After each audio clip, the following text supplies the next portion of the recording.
On a quiet street, there was a small flower shop.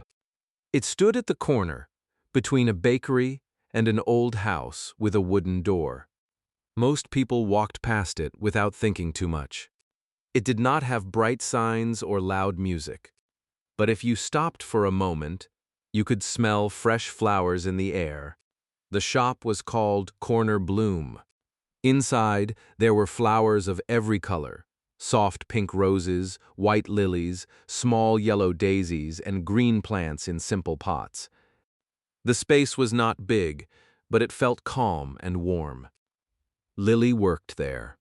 She was 24 and had only moved to the city 3 months ago. She took the job because she needed something simple, something quiet. Before this, she had lived in a busy place where everything moved too fast. Here, time felt slower. Every morning, she opened the shop at 8. She watered the plants, cleaned the table, and placed a few flowers outside the door. Some days, many people came in. Some days, only a few. But Lily did not mind.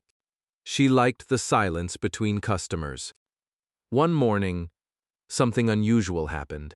When she arrived, she found a small piece of paper on the table inside the shop.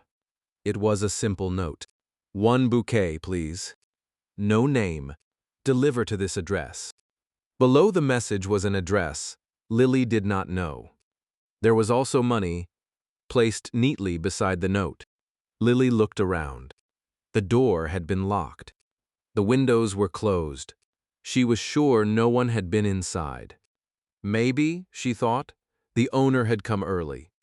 The owner of the shop was an older woman named Mrs. Green. She did not come every day anymore. Sometimes she appeared without telling anyone. Sometimes she stayed away for weeks. Lily decided not to worry. She made a small bouquet of fresh flowers, white and yellow, simple but gentle, and followed the address. It was a short walk. The house was small and quiet.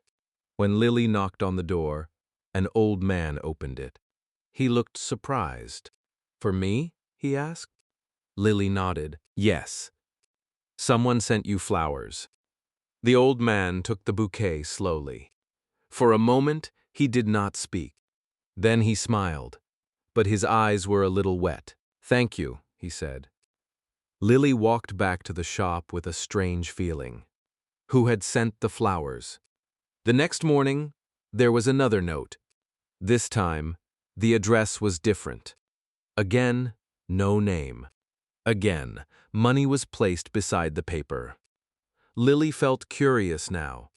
She made the bouquet and delivered it. This time, the flowers went to a young mother with a small child.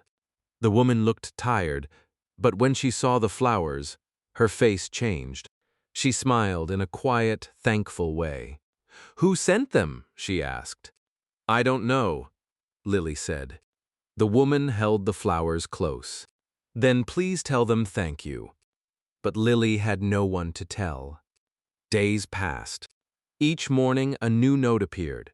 Each note had a different address. Each bouquet went to a different person: an old woman who lived alone, a man who had lost his job, a student who looked worried and tired. None of them knew who had sent the flowers. But every time, their faces changed when they received them. Slowly, Lily began to understand something. These flowers were not random. Someone was watching the people on this street. Someone knew who needed a little warmth. One evening, Lily asked Mrs. Green about it. The older woman was sitting in the shop, quietly cutting the stems of roses. "Have you seen the notes?" Lily asked. Mrs. Green did not look surprised. "Yes," she said. "Do you know who is sending them?" Mrs. Green smiled a little. "Some things are better not asked too quickly." Lily frowned. "But someone is coming into the shop at night. Shouldn't we be worried?" Mrs. Green shook her head. "No," she said gently. "We should be thankful." Lily did not fully understand, but she stopped asking for a while. Instead, she started paying attention. She watched the street more closely. She noticed who walked slowly, who looked tired, who stayed alone for too long.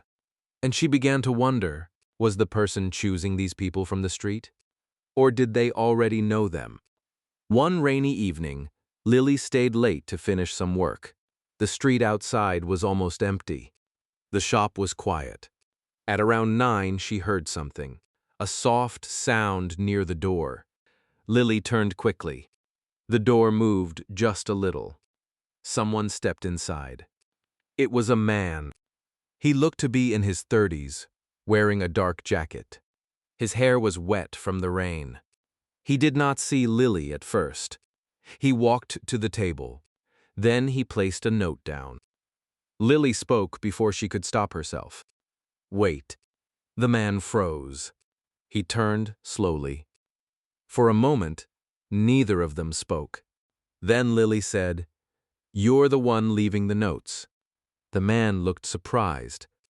"I didn't know anyone stayed this late," he said. Lily crossed her arms slightly. "You've been coming every night." He hesitated. Then he nodded. "Yes." "Why?"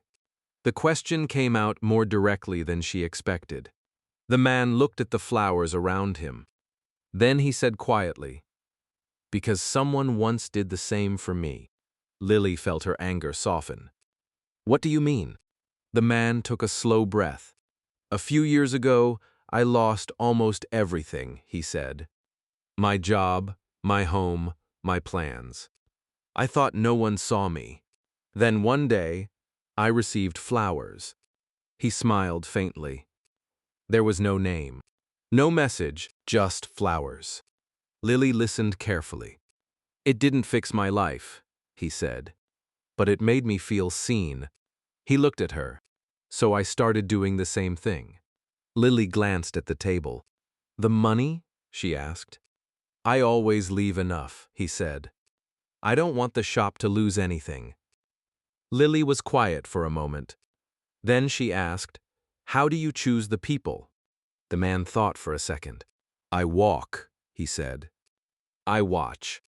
Sometimes it's just a feeling."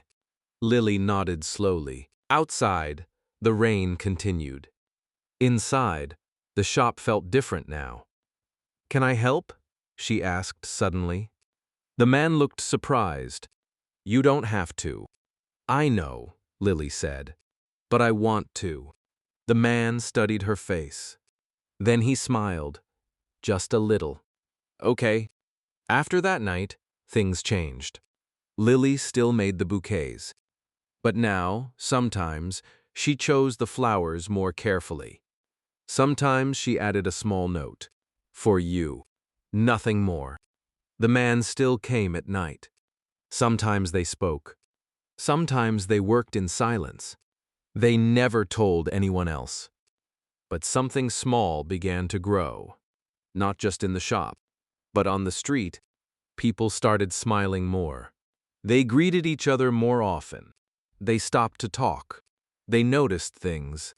One day, a customer walked into the shop with flowers in her hands. "I want to send these," she said, "like the ones I received." Lily smiled. "Of course." And just like that, the secret was no longer just one person's. It became something shared. A quiet kindness, moving from one person to another. One evening, as Lily stood at the door of the shop, she looked down the street. The lights were soft. The air smelled like flowers. And for the first time since she had arrived in the city, she felt something settle inside her. This place was no longer just a quiet stop in her life. It had become a place where small things mattered. A place where people noticed each other. A place where kindness did not need a name.